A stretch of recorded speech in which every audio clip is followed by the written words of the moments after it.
What's up, guys? Brian, Callahan Garage. Today we're just going to show you a real quick video on how to take out the motor mounts for your, I think it's 2010 to 2021 Charger Hemi.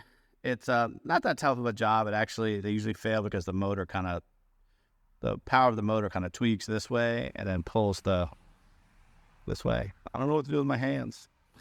Anyways, the motor tweaks and screws up the motor mount. It'll actually give you like a knocking noise just under acceleration. Sometimes you'll hear it in the rear, sometimes you'll hear it in the front. This is just a real quick video to show you kind of what we're doing. I wish I would have filmed a little bit better, but don't forget to like and subscribe. Thanks for watching Callahan Garage.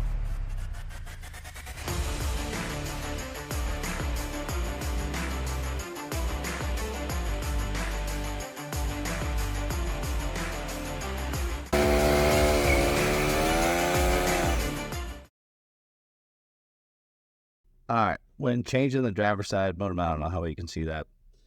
You should be able to get all the bolts out from the bottom. This one right here, you can loosen it from the bottom, but it's just a kind of pain in the ass because everything's in the way. So I literally just took out the airbox, and then we're just going to put a socket. I broke it free. Let's put a socket on it, and it'll come right out.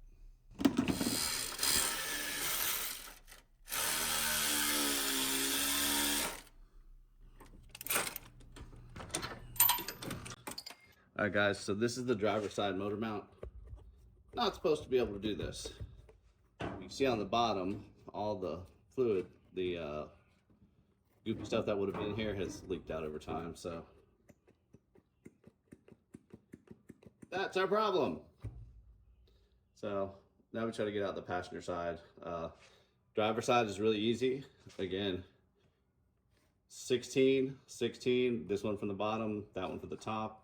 These, I think, you have to get the little outside cover, which was I want to say a 13, and then these two bolts are 15. You can get both of those from the bottom as well.